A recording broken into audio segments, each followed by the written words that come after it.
ำเพะกะตะแวะ438 សាវត្ថីនិទានសម័យនោះឯងពួកឆាបគីភិក្ខុយកដៃស្ទឹមចង្កេះដើរទៅក្នុងចន្លោះផ្ទះទ្រង់ត្រាស់ថាភិក្ខុគប្បីធ្វើសេចក្តីសិក្សាថាអញនឹងមិនយកដៃស្ទឹមចង្កេះដើរទៅក្នុងចន្លោះផ្ទះភិក្ខុមិនត្រូវស្ទឹមចង្កេះដើរទៅក្នុងចន្លោះផ្ទះទេភិក្ខុណាអាស្រ័យសេចក្តីមិនអើពើហើយធ្វើនៅកិរិយាស្ទឹមចង្កេះមកខាងក្តីទាំងពីរខាងក្តីហើយដើរទៅក្នុងចន្លោះផ្ទះត្រូវអាបត្តិទុកគាត់វីរៈដែលមិនត្រូវអាបត្តិក្នុងសិក្ខាបទនេះមាន7យ៉ាងគឺភិក្ខុមិនខ្លែង1ភិក្ខុមិនមានស្មារតី1ភិក្ខុមិនដឹងខ្លួន1ភិក្ខុមានជំងឺ1ភិក្ខុមានសេចក្តីអន្តរាយ1ភិក្ខុឆ្កួត1ភិក្ខុដើមបញ្ញត្តិ1សាវត្ថីនិទានសម័យនោះឯងពួកឆាបគីភិក្ខុយកដៃស្ទឹមចង្កេះអង្គុយនៅក្នុងចន្លោះផ្ទះទ្រង់ត្រាស់ថាភិក្ខុគប្បីធ្វើសេចក្តីសិក្សាថាអញនឹងមិនយកដៃស្ទឹមចង្កេះអង្គុយនៅក្នុងចន្លោះផ្ទះភិក្ខុមិនត្រូវយកដៃស្ទឹមចង្កេះហើយអង្គុយនៅក្នុងចន្លោះផ្ទះទេភិក្ខុណាអាស្រ័យសេចក្តីមិនអើពើហើយធ្វើនៅកិរិយាស្ទឹមចង្កេះតែម្ខាងក្តីទាំងពីរខាងក្តីអង្គុយនៅក្នុងចន្លោះផ្ទះត្រូវអាបត្តិទុកគាត់វីរៈដែលមិនត្រូវអាបត្តិក្នុងសិក្ខាបទនេះមាន8យ៉ាងគឺភិក្ខុមិនខ្លែង1ភិក្ខុគ្មានស្មារតី1ភិក្ខុមិនដឹងខ្លួន1ភិក្ខុមានជំងឺ1ភិក្ខុចូលទៅកាន់ទីនៅ1ភិក្ខុមានសេចក្តីអន្តរាយ1ភិក្ខុឆ្កួត1ភិក្ខុដើមបញ្ញត្តិ1 440សាវត្ថីនិទានសម័យនោះឯងពួកឆាបគីភិក្ខុទូក្បាលដើរទៅក្នុងចន្លោះផ្ទះទ្រង់ត្រាស់ថាភិក្ខុគប្បីធ្វើសេចក្តីសិក្សាថាអញនឹងមិនទូក្បាលដើរទៅក្នុងចន្លោះផ្ទះភិក្ខុមិនត្រូវទូក្បាលដើរទៅក្នុងចន្លោះផ្ទះឡើយភិក្ខុណាអាស្រ័យសេចក្តីមិនអើពើហើយទូក្បាលដើរទៅក្នុងចន្លោះផ្ទះត្រូវអាបត្តិទុកគាត់វីរៈដែលមិនត្រូវអាបត្តិក្នុងសិក្ខាបទនេះមាន7យ៉ាងគឺភិក្ខុមិនខ្លែង1ភិក្ខុគ្មានស្មារតី1ភិក្ខុមិនដឹងខ្លួន1ភិក្ខុមានជំងឺ1ភិក្ខុមានសេចក្តីអន្តរាយ1ភិក្ខុឆ្កួត1ភិក្ខុដើមបញ្ញត្តិ1 441សាវត្ថីនិទានសម័យនោះឯងពួកឆាបគីភិក្ខុទូក្បាលអង្គុយនៅក្នុងចន្លោះផ្ទះទ្រង់ត្រាស់ថាភិក្ខុគប្បីធ្វើសេចក្តីសិក្សាថាអញនឹងមិនទូក្បាលអង្គុយនៅក្នុងចន្លោះផ្ទះភិក្ខុមិនត្រូវទូក្បាលអង្គុយនៅក្នុងចន្លោះផ្ទះទេភិក្ខុណាអាស្រ័យសេចក្តីមិនអើពើហើយទូក្បាលអង្គុយនៅក្នុងចន្លោះផ្ទះត្រូវអាបត្តិទុកគាត់វីរៈដែលមិនត្រូវអាបត្តិក្នុងសិក្ខាបទនេះមាន8យ៉ាងគឺភិក្ខុមិនខ្លែង1ភិក្ខុមិនមានស្មារតី1ភិក្ខុមិនដឹងខ្លួន1ភិក្ខុមានជំងឺ1ភិក្ខុចូលទៅកាន់ទីនៅ1ភិក្ខុមានសេចក្តីអន្តរាយ1ភិក្ខុឆ្កួត1ភិក្ខុដើមបញ្ញត្តិ1 442សាវត្ថីនិទានសម័យនោះឯងពួកឆាបគីភិក្ខុដើរចំអើតជើងទៅក្នុងចន្លោះផ្ទះទ្រង់ត្រាស់ថាភិក្ខុគប្បីធ្វើសេចក្តីសិក្សាថាអញនឹងមិនចំអើតជើងហើយដើរទៅក្នុងចន្លោះផ្ទះភិក្ខុមិនត្រូវចំអើតជើងដើរទៅក្នុងចន្លោះផ្ទះទេភិក្ខុណាអាស្រ័យសេចក្តីមិនអើពើហើយដើរចំអើតជើងទៅក្នុងចន្លោះផ្ទះត្រូវអាបត្តិទុកគាត់វីរៈដែលមិនត្រូវអាបត្តិក្នុងសិក្ខាបទនេះមាន8យ៉ាងគឺភិក្ខុមិនខ្លែង1ភិក្ខុមិនមានស្មារតី1ភិក្ខុមិនដឹងខ្លួន1ភិក្ខុមានជំងឺ1ភិក្ខុចូលទៅកាន់ទីនៅ1ភិក្ខុមានសេចក្តីអន្តរាយ1ភិក្ខុឆ្កួត1ភិក្ខុដើមបញ្ញត្តិ1 443សាវត្ថីនិទានសម័យនោះឯងពួកឆាបគីភិក្ខុអង្គុយត្របោមក្បាលជង្គង់ក្នុងចន្លោះផ្ទះទ្រង់ត្រាស់ថាភិក្ខុគប្បីធ្វើសេចក្តីសិក្សាថាអញនឹងមិនអង្គុយត្របោមក្បាលជង្គង់ក្នុងចន្លោះផ្ទះភិក្ខុមិនត្រូវអង្គុយត្របោមក្បាលជង្គង់នៅក្នុងចន្លោះផ្ទះឡើយភិក្ខុណាអាស្រ័យសេចក្តីមិនអើពើអង្គុយត្របោមក្បាលជង្គង់ដោយដៃក្តីត្របោមក្បាលដោយរឹតនិងសម្ពុតក្តីក្នុងចន្លោះផ្ទះត្រូវអាបត្តិទុកគាត់វីរៈដែលមិនត្រូវអាបត្តិក្នុងសិក្ខាបទនេះមាន8យ៉ាងគឺភិក្ខុមិនខ្លែង1ភិក្ខុមិនមានស្មារតី ភិក្ខុមិនដឹងខ្លួនមួយភិក្ខុមានជំងឺមួយភិក្ខុចូលទៅកាន់ទីនៅមួយភិក្ខុមានសេចក្តីអន្តរាយមួយភិក្ខុឆ្កួតមួយភិក្ខុដើមបញ្ញត្តិមួយភោជនបដិសង្យុត្ត30 444សាវត្ថីនិទានសម័យនោះឯងពួកចបគីភិក្ខុទទួលអាហារបិណ្ឌបាតមិនគោរពធ្វើដូចជាមានសេចក្តីប្រាថ្នានឹងចាក់ចោលទ្រង់ត្រាស់ថាភិក្ខុគប្បីធ្វើសេចក្តីសិក្សាថាអញនឹងទទួលអាហារបិណ្ឌបាតដោយគោរពភិក្ខុត្រូវទទួលអាហារបិណ្ឌបាតដោយគោរពភិក្ខុណាអាស្រ័យសេចក្តីមិនអើពើហើយទទួលអាហារបិណ្ឌបាតមិនគោរពធ្វើដូចជាមានសេចក្តីប្រាថ្នានឹងចាក់ចោលត្រូវអាបត្តិទៅគាត់វីរៈដែលមិនត្រូវអាបត្តិក្នុងសិក្ខាបទនេះមាន7យ៉ាងគឺភិក្ខុមិនខ្លាយមួយភិក្ខុមិនមានស្មារតីមួយភិក្ខុមិនដឹងខ្លួនមួយភិក្ខុមានជំងឺមួយភិក្ខុមានសេចក្តីអន្តរាយមួយភិក្ខុឆ្កួតមួយភិក្ខុដើមបញ្ញត្តិមួយ445សាវត្ថីនិទានសម័យនោះឯងពួកឆបគីភិក្ខុសម្លឹងមើលទៅក្នុងទីនោះទទួលបិណ្ឌបាតកាលបើមានជនកំពុងដាក់បាតក្តីដាក់រួចហើយដើរទៅក្តីក៏មិនបានដឹងសោះព្រោះមិនសង្រួមរវល់តែមើលទៅទីផ្ដេសផ្ដាសទ្រង់ត្រាស់ថាភិក្ខុគប្បីធ្វើសេចក្តីសិក្សាថាអញនឹងសម្គាល់ក្នុងបាតហើយទទួលបិណ្ឌបាតភិក្ខុត្រូវសម្គាល់ក្នុងបាតហើយទទួលបិណ្ឌបាតភិក្ខុណាអាស្រ័យសេចក្តីមិនអើពើសម្លឹងមើលទៅក្នុងទីនោះទទួលបិណ្ឌបាតត្រូវអាបត្តិទៅគាត់វីរៈដែលមិនត្រូវអាបត្តិក្នុងសិក្ខាបទនេះមាន7យ៉ាងគឺភិក្ខុមិនខ្លាយមួយភិក្ខុមិនមានស្មារតីមួយភិក្ខុមិនដឹងខ្លួនមួយភិក្ខុមានជំងឺមួយភិក្ខុមានសេចក្តីអន្តរាយមួយភិក្ខុឆ្កួតមួយភិក្ខុដើមបញ្ញត្តិមួយ446សាវត្ថីនិទានសម័យនោះឯងពួកឆបគីភិក្ខុកាលទទួលបិណ្ឌបាតទទួលយកសម្លច្រើនជាងទ្រង់ត្រាស់ថាភិក្ខុគប្បីធ្វើសេចក្តីសិក្សាថាអញនឹងទទួលបិណ្ឌបាតឲ្យល្មមគ្នានឹងសម្លដែលហៅថាសម្លបានដល់សម្ល2យ៉ាងគឺសម្លសណ្ដែកបាយមួយសម្លសណ្ដែករាជមាសមួយដែលគួរជន់នឹងនាំទៅដោយដៃបានភិក្ខុត្រូវទទួលបិណ្ឌបាតល្មមគ្នានឹងសម្លភិក្ខុណាអាស្រ័យសេចក្តីមិនអើពើហើយទទួលយកសម្លច្រើនជាងត្រូវអាបត្តិទៅគាត់វីរៈដែលមិនត្រូវអាបត្តិក្នុងសិក្ខាបទនេះមាន12យ៉ាងគឺភិក្ខុមិនខ្លែងមួយភិក្ខុមិនមានស្មារតីមួយភិក្ខុមិនដឹងខ្លួនមួយភិក្ខុមានជំងឺមួយសម្លមានរសដល់ក្រៃលែងមួយភិក្ខុទទួលយករបស់ជនជាញាតិមួយរបស់ជនដែលបានបវារណាមួយភិក្ខុទទួលយកដើម្បីប្រយោជន៍ដល់អ្នកដទៃមួយភិក្ខុទទួលយកដោយទ្រព្យរបស់ខ្លួនមួយ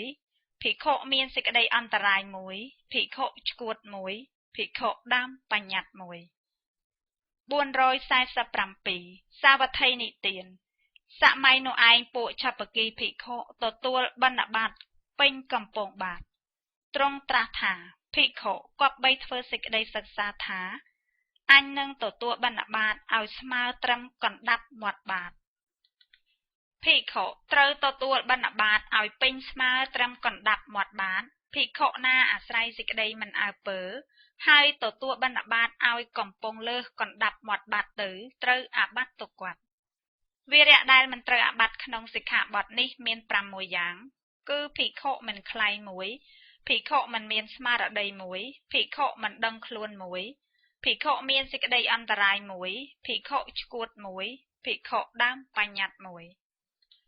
ខំភកតវៈទី3ចប់សូមអនុមោទនាសកច្ចវៈ448សាវត្ថីនិទានសម័យនោះឯងពួកឆបគីភិក្ខុឆាន់បិណ្ឌបាតមិនគោរពធ្វើដូចជាមិនចង់ឆាន់ទ្រង់ត្រាស់ថាភិក្ខុគប្បីធ្វើសេចក្តីសិក្សាថាអញនឹងឆាន់បិណ្ឌបាតដោយគោរពភិក្ខុត្រូវឆាន់បិណ្ឌបាតដោយគោរពភិក្ខុណាអាស្រ័យសេចក្តីមិនអើពើហើយឆាន់បិណ្ឌបាតមិនគោរពធ្វើហាក់ដូចជាមិនចង់ឆាន់ត្រូវអាបត្តិទៅគាត់វីរៈដែលមិនត្រូវអាបត្តិក្នុងសិក្ខាបទនេះមាន7យ៉ាង គឺភិក្ខុមិនខ្លែងមួយភិក្ខុមិនមានស្មារតីមួយភិក្ខុមិនដឹងខ្លួនមួយភិក្ខុមានជំងឺមួយភិក្ខុមានសេចក្តីអន្តរាយមួយភិក្ខុឆ្កួតមួយភិក្ខុដើមបញ្ញត្តិមួយ449សាវត្ថីនិទានសម័យនោះឯងពួកឆបគីភិក្ខុបែរទៅមើលទីនោះឆាន់បិណ្ឌបាតកាលបើទីយក់កំពុងអង្គាសក្តីអង្គាសរួចហើយចេញដើរទៅក្តីក៏មិនដឹងអ្វីឡើយទ្រង់ត្រាស់ថាភិក្ខុគប្បីធ្វើសេចក្តីសិក្សាថាអញនឹងសម្គាល់តែក្នុងបាតឆាន់បិណ្ឌបាតភិក្ខុត្រូវតែសម្គាល់ក្នុងបាតហើយឆាន់បិណ្ឌបាតភិក្ខុណាអាស្រ័យសេចក្តីមិនអើពើសម្លឹងមើលទៅទីនោះឆាន់បិណ្ឌបាតបណ្ដើរត្រូវអាបត្តិទុកគាត់វីរៈដែលមិនត្រូវអាបត្តិក្នុងសិក្ខាបទនេះមាន7យ៉ាងគឺភិក្ខុមិនខ្លែងមួយភិក្ខុមិនមានស្មារតីមួយភិក្ខុមិនដឹងខ្លួនមួយភិក្ខុមានជំងឺមួយភិក្ខុមានសេចក្តីអន្តរាយមួយភិក្ខុឆ្កួតមួយភិក្ខុដើមបញ្ញត្តិមួយ450សាវត្ថីនិទានសម័យនោះឯងពួកឆបគីភិក្ខុក៏កាយបាយឲ្យខងទៅក្នុងទីនោះឆាន់បិណ្ឌបាតទ្រង់ត្រាស់ថាភិក្ខុគប្បីធ្វើសេចក្តីសិក្សាថាអញនឹងឆាន់បិណ្ឌបាតវាចឲ្យស្មើភិក្ខុត្រូវឆាន់បិណ្ឌបាតវាចឲ្យស្មើភិក្ខុណាអាស្រ័យសេចក្តីមិនអើពើក៏កាយបាយឲ្យខងក្នុងទីនោះឆាន់បិណ្ឌបាតត្រូវអាបត្តិទុកគាត់វីរៈដែលមិនត្រូវអាបត្តិក្នុងសិក្ខាបទនេះមាន10យ៉ាងគឺភិក្ខុមិនខ្លែងមួយភិក្ខុមិនមានស្មារតីមួយភិក្ខុមិនដឹងខ្លួនមួយភិក្ខុមានជំងឺមួយភិក្ខុក៏កាយបិណ្ឌបាតឲ្យខងឲ្យដល់ពួកជនដទៃមួយភិក្ខុក៏កាយបិណ្ឌបាតឲ្យខងរយរាយចុះក្នុងភោជនៈដទៃមួយភិក្ខុក៏កាយសម្លឧត្តរិភិង្គៈមួយភិក្ខុមានសេចក្តីអន្តរាយមួយភិក្ខុឆ្កួតមួយភិក្ខុដើមបញ្ញត្តិមួយ451សាវត្ថីនិទានសម័យនោះឯងពួកឆបគីភិក្ខុកាលឆាន់បិណ្ឌបាតក៏ឆាន់សម្លច្រើនជាងទ្រង់ត្រាស់ថាភិក្ខុគប្បីធ្វើសេចក្តីសិក្សាថាអញនឹងឆាន់បិណ្ឌបាតឲ្យល្មមគ្នានឹងសម្លដែលហៅថាសម្លបានដល់សម្ល2យ៉ាងគឺសម្លសណ្ដែកបាយមួយសម្លសណ្ដែករាជមាសមួយដែលជន់គួរនឹងនាំទៅដោយដៃបានភិក្ខុត្រូវឆាន់បិណ្ឌបាតឲ្យល្មមសមគ្នានឹងសម្លភិក្ខុណាអាស្រ័យសេចក្តីមិនអើពើឆាន់សម្លឲ្យច្រើនជាងត្រូវអាបត្តិទុកគាត់វីរៈដែលមិនត្រូវអាបត្តិក្នុងសិក្ខាបទនេះមាន12យ៉ាងគឺភិក្ខុមិនខ្លែងមួយភិក្ខុមិនមានស្មារតីមួយភិក្ខុមិនដឹងខ្លួនមួយភិក្ខុមានជំងឺមួយសម្លមានរសដ៏ក្រៃលែងមួយភិក្ខុឆាន់សម្លរបស់ញាតិមួយភិក្ខុឆាន់សម្លរបស់ជនដែលបានបវារណាមួយភិក្ខុឆាន់សម្លដើម្បីជាប្រយោជន៍ដល់ជនដទៃមួយភិក្ខុឆាន់សម្លដែលបានមកដោយទ្រព្យរបស់ខ្លួនមួយភិក្ខុមានសេចក្តីអន្តរាយមួយភិក្ខុឆ្កួតមួយភិក្ខុដើមបញ្ញត្តិមួយ452សាវត្ថីនិទានសម័យនោះឯងពួកឆបគីភិក្ខុច្បកច្រមត្រង់កំពូលបាយហើយឆាន់បិណ្ឌបាតទ្រង់ត្រាស់ថាភិក្ខុគប្បីធ្វើសេចក្តីសិក្សាថាអញនឹងមិនបានច្រមត្រង់កំពូលបាយហើយឆាន់បិណ្ឌបាតភិក្ខុមិនត្រូវច្រមត្រង់កំពូលបាយហើយឆាន់បិណ្ឌបាតទេភិក្ខុណាអាស្រ័យសេចក្តីមិនអើពើច្រមត្រង់កំពូលបាយហើយឆាន់បិណ្ឌបាតត្រូវអាបត្តិទុកគាត់វីរៈដែលមិនត្រូវអាបត្តិក្នុងសិក្ខាបទនេះមាន8យ៉ាងគឺភិក្ខុមិនខ្លែងមួយភិក្ខុមិនមានស្មារតីមួយភិក្ខុមិនដឹងខ្លួនមួយភិក្ខុមានជំងឺមួយភិក្ខុប្រមូលបិណ្ឌបាតដែលសេសសល់បន្តិចបន្តួចឲ្យមូលជាមួយគ្នាហើយច្រមឆាន់មួយភិក្ខុមានសេចក្តីអន្តរាយមួយភិក្ខុឆ្កួតមួយភិក្ខុដើមបញ្ញត្តិមួយ453សាវត្ថីនិទាន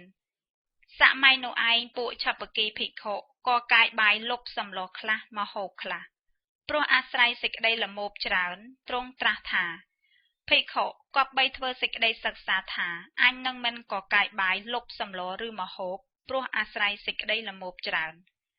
ភិក្ខុមិនត្រូវក៏កាយបាយលុបសម្លឬមហូបព្រោះអាស្រ័យសេចក្តីល្មោបច្រើនទេភិក្ខុណាអាស្រ័យសេចក្តីមិនអើពើហើយក៏កាយបាយលុបសម្លឬមហូបព្រោះអាស្រ័យសេចក្តីល្មោបច្រើនត្រូវអាបត្តិទុកគាត់វីរៈដែលមិនត្រូវអាបត្តិក្នុងសិក្ខាបទនេះមាន8យ៉ាងគឺភិក្ខុមិនខ្លាយមួយភិក្ខុមិនមានស្មារតីមួយភិក្ខុមិនដឹងខ្លួនមួយពួកជនជាម្ចាស់របស់គេលុបសម្លឬមហូបហើយប្រគេនមួយភិក្ខុមិនអាស្រ័យសេចក្តីល្មោបច្រើនមួយភិក្ខុមានសេចក្តីអន្តរាយមួយភិក្ខុឆ្កួតមួយភិក្ខុដើមបញ្ញត្តិមួយ454សាវត្ថីនិទានសម័យនោះឯងពួកឆបគីភិក្ខុសូមសម្លខ្លះបាយខ្លះដើម្បីប្រយោជន៍ខ្លួនឯងហើយឆាន់មនុស្សទាំងឡាយក៏ពោលទោសតេះដៀលបន្តោះបង្អាប់ថាពួកសាមណៈជាសក្យបុត្រមិនសមបើនឹងហ៊ានសូមសម្លខ្លះបាយខ្លះដើម្បីប្រយោជន៍ខ្លួនឯងហើយឆាន់សោះអ្នកណាហើយដែលមិនគប់ចិត្តនឹងអាហារដ៏បរិបូរណ៍អ្នកណាហើយដែលមិនគប់ចិត្តនឹងអាហារដែលមានរសឆ្ងាញ់ពួកភិក្ខុបានឮមនុស្សទាំងនោះពោលទោសតេះដៀលបន្តោះបង្អាប់ពួកភិក្ខុណាមានសេចក្តីប្រាថ្នាតិចភិក្ខុទាំងនោះក៏ពោលទោសតេះដៀលបន្តោះបង្អាប់ថាពួកឆបគីភិក្ខុមិនសមបើនឹងហ៊ានសូមសម្លខ្លះបាយខ្លះដើម្បីប្រយោជន៍ខ្លួនឯងហើយឆាន់សោះព្រះដ៏មានព្រះភិក្ខទ្រង់ត្រាស់សួរថាមនាលភិក្ខុទាំងឡាយឮថាអ្នកទាំងឡាយសូមសម្លខ្លះបាយខ្លះដើម្បីប្រយោជន៍ខ្លួនហើយឆាន់ពិតមែនឬភិក្ខុទាំងនោះក៏ក្រាបទូលថាសូមទ្រង់ព្រះមេត្តាប្រោសពិតមែនព្រះពុទ្ធជាម្ចាស់ដ៏មានព្រះភិក្ខទ្រង់បន្ទោសថាមនាលមោឃៈបរិត្តទាំងឡាយអ្នកទាំងឡាយមិនគួរបើនឹងហ៊ានសូមសម្លខ្លះបាយខ្លះដើម្បីប្រយោជន៍ខ្លួនហើយឆាន់សោះមនាលមោឃៈបរិត្តទាំងឡាយអំពើដែលអ្នកធ្វើនេះនឹងបានដឹកនាំពួកជនដែលមិនទាន់ជ្រះថ្លាឲ្យជ្រះថ្លាឡើងឬពួកជនដែលជ្រះថ្លាហើយឲ្យកាន់តែជ្រះថ្លាឡើងទេមនាលភិក្ខុទាំងឡាយអ្នកទាំងឡាយត្រូវសម្ដែងឡើងនៅសិក្ខាបទនេះយ៉ាងនេះថាភិក្ខុក៏បីធ្វើសេចក្តីសិក្សាថាអញនឹងមិនសូមសម្លឬបាយដើម្បីប្រយោជន៍ខ្លួនឯងហើយឆាន់ទេសិក្ខាបទនេះព្រះដ៏មានព្រះភិក្ខទ្រង់បញ្ញត្តិហើយដល់ពួកភិក្ខុយ៉ាងនេះ455សម័យនោះឯងភិក្ខុទាំងឡាយមានជំងឺឯពួកភិក្ខុអ្នកសួរជំងឺបានពោលពាក្យនេះនឹងភិក្ខុដែលមានជំងឺថាមនាលអវសោអ្នកទាំងឡាយល្មមអត់ធន់បានឬទេអ្នកទាំងឡាយល្មមយ៉ាងអត្តភាពឲ្យប្រព្រឹត្តទៅបានឬទេភិក្ខុទាំងនោះឆ្លើយថា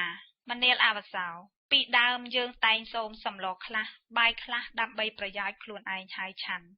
ហេតុនោះឯងបានជាយើងបានសប្បាយតែឥឡូវនេះព្រះដ៏មានព្រះភិក្ខទ្រង់ហាមឃាត់ហើយពួកយើងមានសេចក្តីរង្គៀសដូច្នេះបានជាមិនហ៊ានសូមគេហេតុនោះបានជាយើងមិនសប្បាយភិក្ខុទាំងនោះបានក្រាបទូលសេចក្តីនោះចំពោះព្រះដ៏មានព្រះភិក្ខ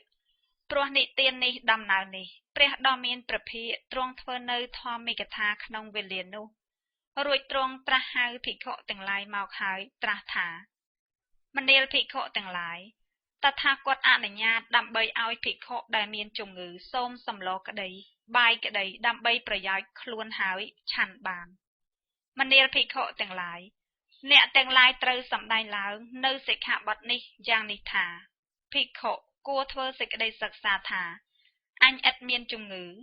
នឹងមិនបានសូមសម្លឬបាយដើម្បីប្រយោជន៍ខ្លួនហើយឆាន់ភិក្ខុឥតមានជំងឺមិនត្រូវសូមសម្លឬបាយដើម្បីប្រយោជន៍ខ្លួនហើយឆាន់ទេភិក្ខុណាឥតមានជំងឺអាស្រ័យសេចក្តីមិនអើពើសូមសម្លឬបាយដើម្បីប្រយោជន៍ខ្លួនហើយឆាន់ត្រូវអាបត្តិទុកគាត់វីរៈដែលមិនត្រូវអាបត្តិក្នុងសិក្ខាបទនេះមាន11យ៉ាងគឺភិក្ខុមិនខ្លាយមួយភិក្ខុមិនមានស្មារតីមួយភិក្ខុមិនដឹងខ្លួនមួយភិក្ខុមានជំងឺមួយភិក្ខុសូមក្នុងសំណាក់ញាតិមួយភិក្ខុសូមក្នុងសំណាក់ជនដែលបានបវារណាមួយភិក្ខុសូមដើម្បីប្រយោជន៍អ្នកដទៃមួយភិក្ខុបានមកដោយទ្រព្យរបស់ខ្លួនមួយភិក្ខុមានសេចក្តីអន្តរាយមួយភិក្ខុឆ្កួតមួយភិក្ខុដើមបញ្ញត្តិមួយ456សាវត្ថីនិទានសម័យនោះឯងពួកឆបគីភិក្ខុ ប្រុងនឹងលើកទោសហើយសម្លឹងមើលបាតពួកភិក្ខុដទៃទ្រង់ត្រាស់ថាភិក្ខុគប្បីធ្វើសេចក្តីសិក្សាថាអញនឹងមិនប្រុងលើកទោសហើយសម្លឹងមើលបាតពួកភិក្ខុដទៃភិក្ខុមិនត្រូវសម្លឹងមើលបាតពួកភិក្ខុដទៃដោយប្រុងនឹងលើកទោសទេភិក្ខុណាអាស្រ័យសេចក្តីមិនអើពើហើយប្រុងនឹងលើកទោសក៏សម្លឹងមើលបាតពួកភិក្ខុឯទៀតត្រូវអាបត្តិទុកគាត់វីរៈដែលមិនត្រូវអាបត្តិក្នុងសិក្ខាបទនេះមាន8យ៉ាងគឺភិក្ខុមិនខ្លែង1ភិក្ខុមិនមានស្មារតី1ភិក្ខុមិនដឹងខ្លួន1ភិក្ខុសម្លឹងមើលដោយគិតថាអញនឹងឲ្យឬអញនឹងប្រើគេឲ្យ1ភិក្ខុមិនបានប្រុងនឹងលើកទោសហើយសម្លឹងមើល1ភិក្ខុមានសេចក្តីអន្តរាយ1ភិក្ខុឆ្កួត1ភិក្ខុដើមបញ្ញត្តិ1 457សាវត្ថីនិទានសម័យនោះឯងពួកឆបគីភិក្ខុធ្វើពំនូតបាយធំពេកទ្រង់ត្រាស់ថាភិក្ខុគប្បីធ្វើសេចក្តីសិក្សាថាអញនឹងមិនធ្វើពំនូតបាយឲ្យធំពេកភិក្ខុមិនត្រូវធ្វើពំនូតបាយឲ្យធំពេកទេភិក្ខុណាអាស្រ័យសេចក្តីមិនអើពើហើយធ្វើនៅពំនូតបាយឲ្យធំពេកត្រូវអាបត្តិទុកគាត់វីរៈដែលមិនត្រូវអាបត្តិក្នុងសិក្ខាបទនេះមាន10យ៉ាងគឺភិក្ខុមិនខ្លែង1ភិក្ខុមិនមានស្មារតី1ភិក្ខុមិនដឹងខ្លួន1ភិក្ខុមានជំងឺ1ភិក្ខុឆាន់បង្អែម1ផ្លែឈើតូចធំ1សម្លឧត្តរិភង្គៈ1ភិក្ខុមានសេចក្តីអន្តរាយ1ភិក្ខុឆ្កួត1ភិក្ខុដើមបញ្ញត្តិ1 458សាវត្ថីនិទានសម័យនោះឯងពួកឆបគីភិក្ខុធ្វើពំនូតបាយវែងពេកហើយឆាន់ទ្រង់ត្រាស់ថាភិក្ខុគប្បីធ្វើសេចក្តីសិក្សាថាអញនឹងធ្វើពំនូតបាយឲ្យជាបរិមណ្ឌលគឺឲ្យមូលភិក្ខុត្រូវធ្វើពំនូតបាយឲ្យជាបរិមណ្ឌលភិក្ខុណាអាស្រ័យសេចក្តីមិនអើពើហើយធ្វើពំនូតបាយឲ្យវែងត្រូវអាបត្តិទុកគាត់វីរៈដែលមិនត្រូវអាបត្តិក្នុងសិក្ខាបទនេះមាន10យ៉ាងគឺភិក្ខុមិនខ្លែង1ភិក្ខុមិនមានស្មារតី1ភិក្ខុមិនដឹងខ្លួន1ភិក្ខុមានជំងឺ1ភិក្ខុឆាន់បង្អែម1ផ្លែឈើតូចធំ1សម្លឧត្តរិភង្គៈ1ភិក្ខុមានសេចក្តីអន្តរាយ1ភិក្ខុឆ្កួត1ភិក្ខុដើមបញ្ញត្តិ1សក្កច្ចវៈទី4ចប់សូមអនុមោទនាកពលវៈ459សាវត្ថីនិទានសម័យនោះឯងពួកឆបគីភិក្ខុកាលពូតពំនូតបាយនៅមិនទាន់មកដល់មាត់ក៏ហាមាត់ចាំទ្រង់ត្រាស់ថាភិក្ខុគប្បីធ្វើសេចក្តីសិក្សាថាកាលពំនូតបាយមិនទាន់មកដល់អញនឹងមិនបើកទ្វារមាត់ចាំភិក្ខុមិនត្រូវហាមាត់ចាំពំនូតបាយដែលមិនទាន់បានមកដល់មាត់ទេភិក្ខុណាអាស្រ័យសេចក្តីមិនអើពើហើយហាមាត់ចាំពំនូតបាយដែលមិនទាន់មកដល់មាត់ត្រូវអាបត្តិទុកគាត់វីរៈដែលមិនត្រូវអាបត្តិក្នុងសិក្ខាបទនេះមាន7យ៉ាងគឺភិក្ខុមិនខ្លែង1ភិក្ខុមិនមានស្មារតី1ភិក្ខុមិនដឹងខ្លួន1ភិក្ខុមានជំងឺ1ភិក្ខុមានសេចក្តីអន្តរាយ1ភិក្ខុឆ្កួត1ភិក្ខុដើមបញ្ញត្តិ1 460សាវត្ថីនិទានសម័យនោះឯងពួកឆបគីភិក្ខុកាលឆាន់បាយក៏ញាត់ម្រាមដៃទាំងអស់ចូលទៅក្នុងមាត់ទ្រង់ត្រាស់ថាភិក្ខុគប្បីធ្វើសេចក្តីសិក្សាថាអញកាលឆាន់បាយនឹងមិនញាត់ម្រាមដៃទាំងអស់ចូលទៅក្នុងមាត់ភិក្ខុកាលឆាន់បាយមិនត្រូវញាត់ម្រាមដៃទាំងអស់ចូលទៅក្នុងមាត់ទេភិក្ខុណាអាស្រ័យសេចក្តីមិនអើពើហើយឆាន់បាយញាត់ម្រាមដៃទាំងអស់ចូលទៅក្នុងមាត់ត្រូវអាបត្តិទុកគាត់វីរៈដែលមិនត្រូវអាបត្តិក្នុងសិក្ខាបទនេះមាន7យ៉ាងគឺភិក្ខុមិនខ្លែង1ភិក្ខុមិនមានស្មារតី1ភិក្ខុមិនដឹងខ្លួន1ភិក្ខុមានជំងឺ1ភិក្ខុមានសេចក្តីអន្តរាយ1ភិក្ខុឆ្កួត1ភិក្ខុដើមបញ្ញត្តិ1 461សាវត្ថីនិទានសម័យនោះឯងពួកឆបគីភិក្ខុនិយាយទាំងពំនូតបាយនៅក្នុងមាត់ទ្រង់ត្រាស់ថាភិក្ខុគប្បីធ្វើសេចក្តីសិក្សាថាអញនឹងមិននិយាយទាំងពំនូតបាយនៅក្នុងមាត់ភិក្ខុមិនត្រូវនិយាយទាំងពំនូតបាយនៅក្នុងមាត់ទេ ភិក្ខុណាអាស្រ័យសេចក្តីមិនអើពើ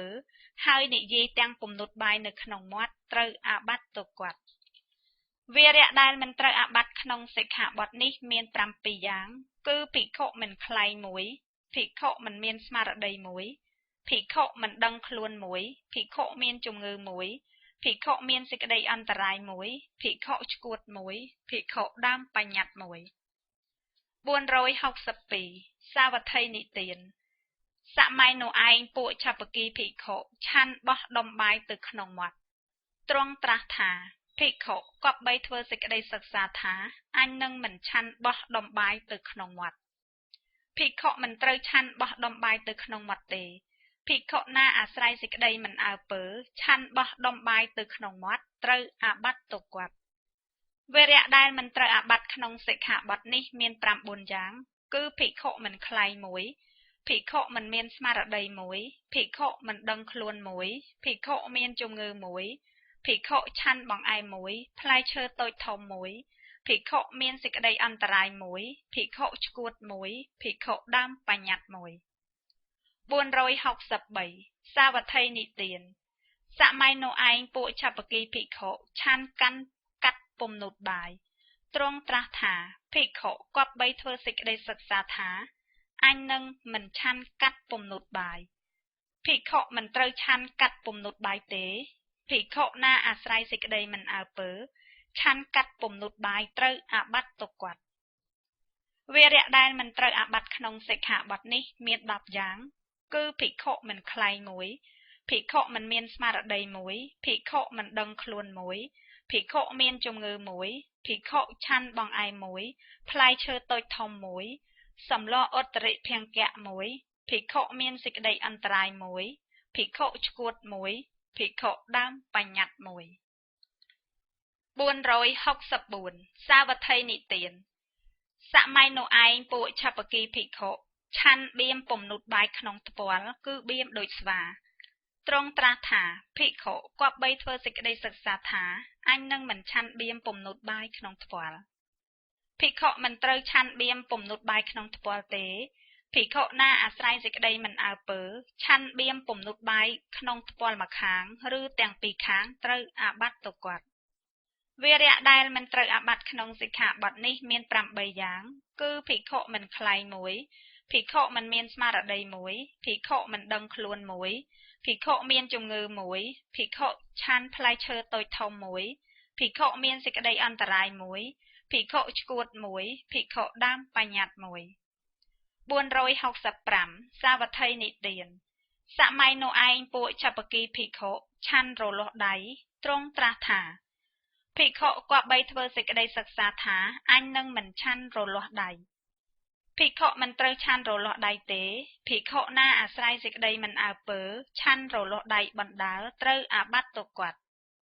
វេរៈដែលមិនត្រូវអាបត្តិក្នុងសិក្ខាបទនេះមាន8យ៉ាងគឺភិក្ខុមិនខ្លែង1ភិក្ខុមិនមានស្មារតី1ភិក្ខុមិនដឹងខ្លួន1ភិក្ខុមានជំងឺ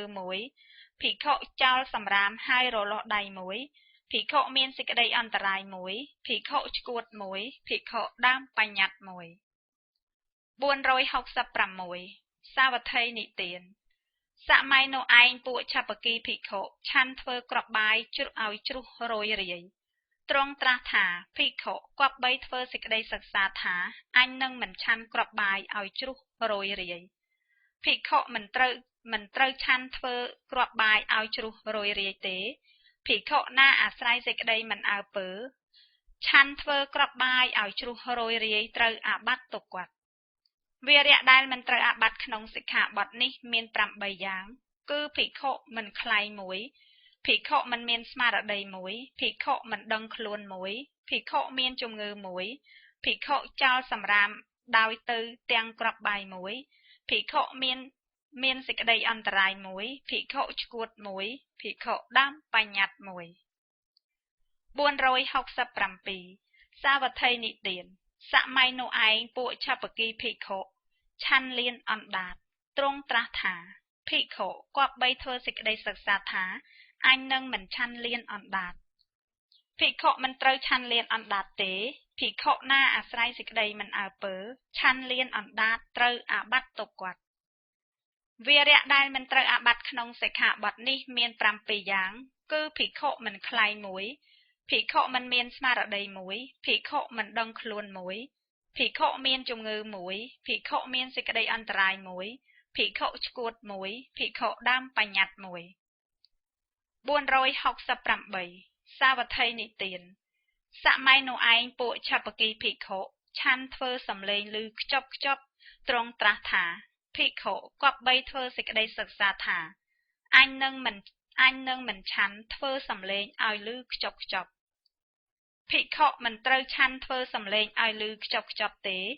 ភិក្ខុណាអាស្រ័យសេចក្តីមិនអើពើឆាន់ធ្វើសំឡេងឲ្យឮខ្ចប់ខ្ចប់ត្រូវអាបត្តិទុកគាត់វារៈដែលមិនត្រូវអាបត្តិក្នុងសិក្ខាបទនេះមាន7យ៉ាងគឺភិក្ខុមិនខ្លែងមួយភិក្ខុមិនមានស្មារតីមួយភិក្ខុមិនដឹងខ្លួនមួយភិក្ខុមានជំងឺមួយភិក្ខុមានសេចក្តីអន្តរាយមួយភិក្ខុឆ្កួតមួយភិក្ខុដើមបញ្ញត្តិមួយ